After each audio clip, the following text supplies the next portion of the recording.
Step into the legendary realm of Cornelius Vanderbilt, John D. Rockefeller, and Andrew Carnegie, where fortunes were forged and empires were born.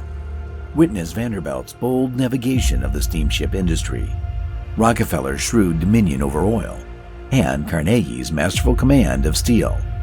As we delve into the depths of their meteoric rise, get ready to be captivated by their exceptional vision, unwavering ambition, and the unruly path they paved to reshape the very fabric of American prosperity. Join us on an exhilarating journey through history to uncover the secrets of their astonishing wealth accumulation.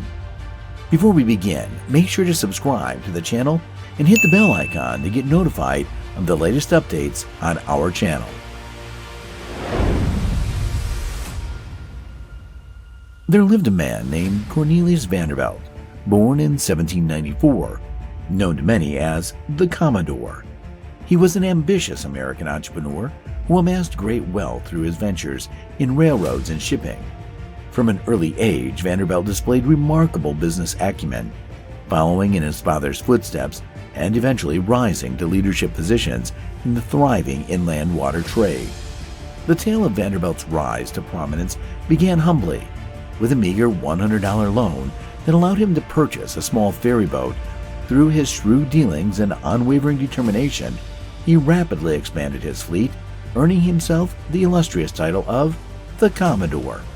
But Vanderbilt's ambitions did not stop there.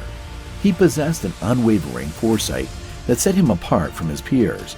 However, it was Vanderbilt's strategic investments in the rapidly expanding railroad industry that truly revolutionized the landscape of the United States.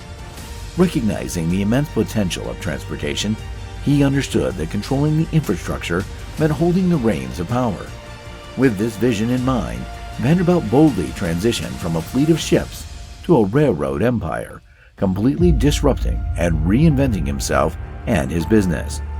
His decision proved to be a masterstroke, propelling him to extraordinary wealth and securing his place as one of the richest individuals in history. Vanderbilt's success was not merely limited to personal gain. He became the esteemed patriarch of the influential Vanderbilt family and even laid the foundation for Vanderbilt University in Nashville, Tennessee, through his generous initial contribution.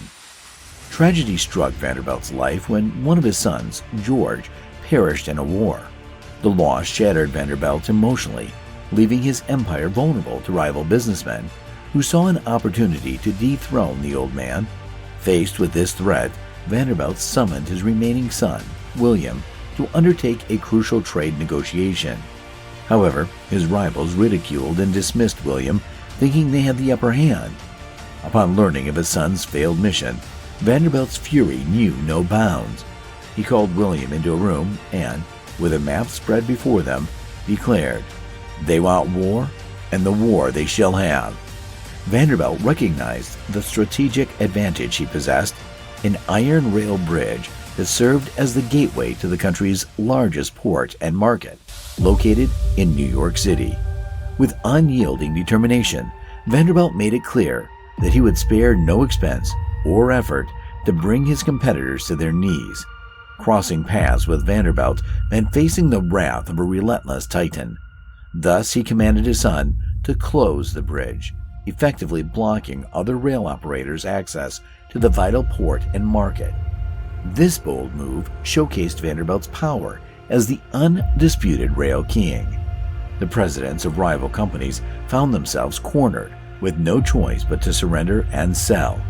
Their stock holdings plummeted, and sensing another opportunity, William rushed to his father, informing him of the rival's downfall. Vanderbilt wasted no time and commanded his son to buy every share available, delivering a decisive blow that crippled his adversaries. Within a matter of days, Vanderbilt had acquired all its rivals, creating the largest and most dominant rail company in America. Yet, being the rail king was not enough for him. He desired recognition on a global scale. Thus, he embarked on constructing the Central Depot, a monumental hub that would unite the Harlem, Hudson, and Central lines. Vanderbilt aimed to position it at the heart of New York City, showcasing its unparalleled influence in the industry. As time passed, Vanderbilt came to a profound realization. Transportation would become a far grander enterprise than simply owning railroads. His vision extended beyond his lifetime, as he understood that the business of moving people and goods was the key to a prosperous future.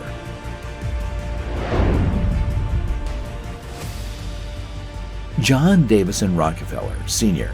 was an American business magnate and philanthropist known for his incredible wealth and influence. Born into a large family in upstate New York, John experienced numerous relocations before finally settling in Cleveland. His journey toward success began at a young age when he became an assistant bookkeeper at 16 and entered various business partnerships at 20, focusing on the refining of oil. One fateful day, John learned about a refinery conveniently situated near the railroads. At the time, Rockefeller was only in his late 20s and was just starting his venture in the oil business. A shrewd businessman named Vanderbilt, who aimed to control oil transportation, recognized the potential of this refinery. He invited Rockefeller to a meeting in New York City, which would prove to be a turning point for both men. However, destiny had other plans. On the morning of the meeting, John missed his train, which tragically met with a fatal accident. This accident deeply impacted his life, leading him to believe that God had a higher purpose for him. Undeterred by this twist of fate, Rockefeller eventually attended the meeting with Vanderbilt. There, he made an audacious promise to fill Vanderbilt's rail line in exchange for an exclusive transportation contract. Little did he know that he had overpromised and lacked the means to fulfill such a colossal order. Unfazed by the challenge ahead, John embarked on a journey to explore more oil reserves. Soon enough, he struck gold. However, instead of continuing to drill for oil, he shifted his focus to refining it. John believed that while gamblers drilled for oil, true businessmen refined it into finished products. He aspired to establish his presence in the oil refinery value chain. Thus, he named his company Standard Oil, symbolizing a commitment to providing high-quality kerosene for American households, just as Vanderbilt had revolutionized the rail industry. With investments from supporters, Rockefeller became the largest refiner in the country. His oil reserves soon surpassed what Vanderbilt Transportation Network could handle.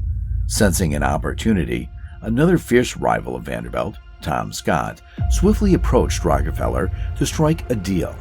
Rockefeller skillfully played the rail tycoons against each other, leveraging the influx of cash to acquire other refineries. By the age of 33, he held over 90% of the market, establishing the first ever monopoly and making him the most powerful man in America. Faced with this immense challenge, Vanderbilt and Scott allied, cutting off Rockefeller from their rail lines. This declaration of war promoted Rockefeller to seek an alternative solution. One day, while inspecting his refinery, he observed how pipes efficiently transported oil from one point to another. It sparked an epiphany. Inspired by this realization, Rockefeller set out to construct the first ever petroleum pipeline. Rockefeller's dedicated workers toiled day and night to lay pipelines at an astonishing pace, extending for thousands of miles between Ohio and Pennsylvania. These pipelines bypassed the need for Vanderbilt and Scott's railroads, causing a substantial blow to the railroad companies. The impact was so severe that it resulted in the collapse of 1/3 of the country's 360 railroad companies. This crash became the worst economic downturn in American history, triggering the first National Depression and shutting down the market for 10 days. For Rockefeller, the pipeline became a game changer and a source of advantage during the tumultuous period. Meanwhile, Vanderbilt passed away at the ripe age of 82, leaving behind an empire worth $100 million for his son, William. Tom Scott recognized the potential for pipelines as the future and started investing in his own pipelines with his protege, Andrew Carnegie.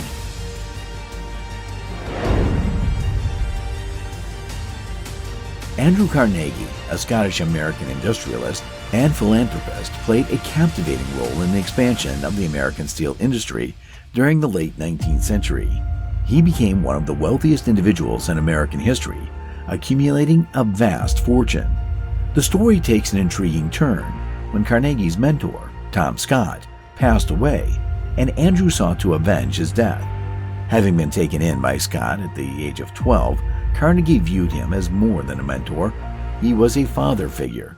Scott promoted Carnegie to the manager of his rail business when he turned 24. Determined to honor his mentor's memory, Carnegie set out to confront Scott's greatest rival, John D. Rockefeller. Before Scott's demise, he entrusted Carnegie with the ambitious task of constructing a mile-long rail bridge over the Mississippi River. Many considered this project impossible, but Carnegie's unwavering determination led him to embrace the challenge. Recognizing the necessity of steel to withstand the mighty current of the Mississippi, Carnegie decided to manufacture his own steel, despite its high cost and audacious nature. Collaborating with English inventor Harry Bessemer, Carnegie capitalized on Bessemer's groundbreaking procedure, which drastically reduced the time required for steel production. At the age of 33, Carnegie defied the odds, spearheading a project that would unite America. However, the bridge project proved costly and difficult, and Carnegie faced mounting pressure from his lenders. In dire need of $1 million to complete the venture, he presented his ideas to a fresh set of investors and secured the necessary funding. After 4 years of relentless effort, the bridge stood completed, an epic achievement. To showcase its strength, an elephant was led across the bridge, impressing spectators and igniting a surge in demand for steel. Carnegie's steel plant, funded with an equivalent of $21 million in today's currency, ramped up production to satisfy the growing needs of the rail industry. However, Carnegie foresaw the decline of the rail business and shifted his focus toward real estate, particularly in New York City. As the city experienced a wave of migration, Andrew Steel played a pivotal role in constructing the towering skyscrapers that would reshape the American landscape.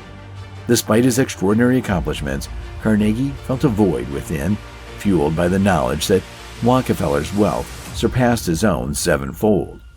To bridge this gap, he enlisted the help of Henry Frick, a self-made millionaire.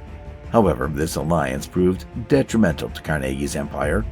Frick's ruthless pursuit of profit resulted in reduced wages and longer working hours, leading to a worker uprising and the formation of a union. The conflict escalated when Frick's mercenaries quelled the workers, resulting in fatalities and injuries. The surrounding community, outraged by the violence, attempted to assassinate Frick. Upon hearing of the turmoil, Carnegie cut short his vacation and returned home, only to face an enraged Frick, who plotted a hostile takeover. Faced with this formidable challenge, Carnegie found himself in a precarious situation as Frick consolidated his power.